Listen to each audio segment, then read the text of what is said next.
ఈరోజు బొల్లా బ్రహ్మనాయుడు, వెంకట నాయక్, లతా కుమారి, వినోద్ కుమారు, నాగరాజు వీళ్ళందరూ ఎవరనే కదా. వీళ్ళు కాకి బట్టలను అడ్డం పెట్టుకొని ప్రజల్ని ఎన్ని విధాలుగా సంక నాకిచ్చాలి, ఎన్ని విధాలుగా మడ్డగొడపాలనే వాళ్ళు ఈ పోలీస్ అధికారులు అనమాట. టోటల్ గా వీళ్ళందరూ సిఐలు. ఒక ఆమె టాస్క్ ఫోర్స్ ఏసీపీ అనమాట. ఇంతకీ సిఐ వినోద్ కుమార్ అనేవాడు మంగళగిరి టౌన్ లో సీఏగా పనిచేస్తూ ఒక ఆమెతో అక్రమ సంబంధం పెట్టుకొని ఆ కేసులో ఇరుక్కొని కోర్టుకు తిరుగుతూ విఆర్ లో ఉండి మొన్నటిదాకా ఎస్పీ దగ్గర, అక్కడి నుంచి మళ్ళీ పోస్టింగ్ తెచ్చుకొని ఇప్పుడు మళ్ళీ ఎవరిని మడ్డగొడపడానికో మరి ఆడికి పోస్టింగ్ ఇచ్చారు. మరి ఎంతమంది సంకనాగిపోతారు మళ్ళీ ఆడి దెబ్బకి. సరే, మన అదృష్టం అనమాట. మన రాష్ట్రంలో, మన దేశంలో అదృష్టం ఏంటంటే తప్పు చేసిన నా కొడుకుని డిస్మిస్ చేయరు. మళ్ళీ వాడికి పోస్ట్ ఇవ్వటం, మళ్ళీ వాడికి సగం జీతం ఇవ్వటం, మళ్ళీ ఒక 4 నెలలు 6 నెలలు పోతే ఎవడన్నా కాళ్ళు పట్టుకుంటే మళ్ళీ వాడికి ప్రమోషన్ ఇవ్వటం.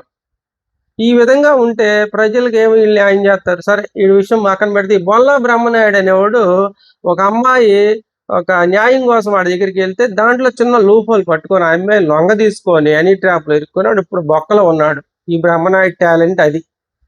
అలాగే ఈ లతా కుమారి ఈ నాగరాజు కేసులో, లాకప్ డెత్ కేసులో మరి టాస్క్ ఫోర్స్ ఏసీపీ అనమాట. ఈవిడ ఇంకా బయటికి రాలా. కొద్ది పెద్ద పోస్ట్ కదా, మరి పెద్దగా ఎల్లుంటాయేమో. సరే, అట్లాగే ఈ ఈ వెంకట నాయక్ అనేవాడు ఉన్నాడు కదా ఒకడు. వాడేందంటే వాడు లిఫ్ట్ ఇచ్చినోడి దగ్గరే 20,000 దెంగినోడు. ఈడు ఒకడు ఏది జనం దగ్గరే డబ్బులు దెంగారు. ఎక్కడన్నా జనంకి డబ్బులు పోయిన పోలీస్ స్టేషన్కి వెళ్తే ఆ దొంగను తీసుకొచ్చి డబ్బులు ఇప్పియాలి, పోలీసులే డబ్బులు దెంగడం అనమాట ఈడు పరిస్థితి. తర్వాత ఈ నాగరాజు అనేవాడు తెలిసిందే కదా, ఈ రాష్ట్రం మొత్తం ఒక మనిషిని లాకప్ స్టేషన్కి తీసుకెళ్లి రక్తస్రావం వచ్చేదాకా కొట్టి వాడు చచ్చిపోయిన తర్వాత కాల్ చేసి బూడిచ్చేసి బోన్స్ కూడా లేకుండా చేసిన వ్యక్తి అనమాట. అంత టాలెంట్, నిజాయితీ గల ఆఫీసరు. మరి ఇటువంటి ఆఫీసర్లు వీళ్ళు ఇలా తయారవడానికి కారణం ఏంటంటే, మనం ఏదో మనకు అన్యాయం జరిగినప్పుడు ఈ పోలీసులను తిడతాం కానీ అసలు నా దృష్టిలో పోలీసులను తిట్టాల్సిన పని లేదండి. ఎందుకంటే ఇదంతా కూడా పోలీసులు ఎవరి ఆధీనంలో ఉంటారు? రాజకీయ నాయకుల ఆధీనంలో ఉంటారు. అంటే రాజకీయ నాయకులకి వీళ్ళందరూ కూడా ప్రజల కన్నా ఎక్కువ కూడా కాపలాలు కాస్తుంటారు. వాళ్ళు ఎక్కడుంటే ప్రొటెక్షన్ ఇస్తుంటారు కాబట్టి వీళ్ళకి, మాకు రాజకీయ నాయకులు ఉన్నారు, మేము ఎస్ఐ అయితే 10 లక్షలు ఇచ్చాము, సిఐ అయితే 20 లక్షలు ఇచ్చాము, డిఎస్పీ అయితే 30 లక్షలు ఇచ్చామనే ధీమాతో వీళ్ళకి ప్రజలు చెప్పేది కానీ ప్రజలు అడిగే న్యాయం చేయరు. వాళ్ళకి నచ్చింది చేస్తారు. అది కూడా వాళ్ళకి మనసు కుదిరితే. అసలు విచిత్రం ఏంటంటే మంగళగిరి దరిద్రం, ఆ అమరావతి రాజధాని అనేది ఒక దరిద్రం పట్టింది శని అనమాట. ఎందుకంటే ఊళ్ళో రోడ్లు బాగోవు, పేరుకు మాత్రం సింగపూర్ అవ్వాలి లేకపోతే అమెరికా అవ్వాలని చూస్తుంటారు. రోడ్లన్నీ గుంతలమయం, నడువులు నొప్పులు, మోకాళ్ళ నొప్పులు. ఇది ఎవడు అడగడు, ఎవడు పోస్టింగ్ పెట్టడు. ఎందుకంటే ఆ సంవత్సరం అనేవాడు బొక్కలో దెంగెత్తుంటాడు కేసులు పెట్టి, తప్పుడు కేసులు.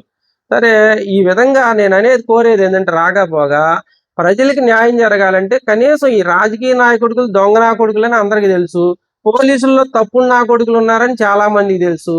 మరి నిజాయితీ గల అధికారులు ఉన్నారు కొంతమంది. మరి ఉదాహరణకు వకుల్ జిందా గారు ఉన్నారు. మరి వీళ్ళని పట్టించుకోండి, నా దగ్గర ఆధారాలు ఉన్నాయి వీళ్ళు తప్పుడు నా కొడుకులు అంటానికి. వాళ్ళు ఎందుకు? మంగళగిరిలో డిఎస్పీ గాడు ఉన్నాడు, వాడు తప్పుడు నా కొడుకు, లోఫర్ నా కొడుకు, లుచ్చా నా కొడుకు, పోరంబో నా కొడుకు అని నాకు తెలుసు.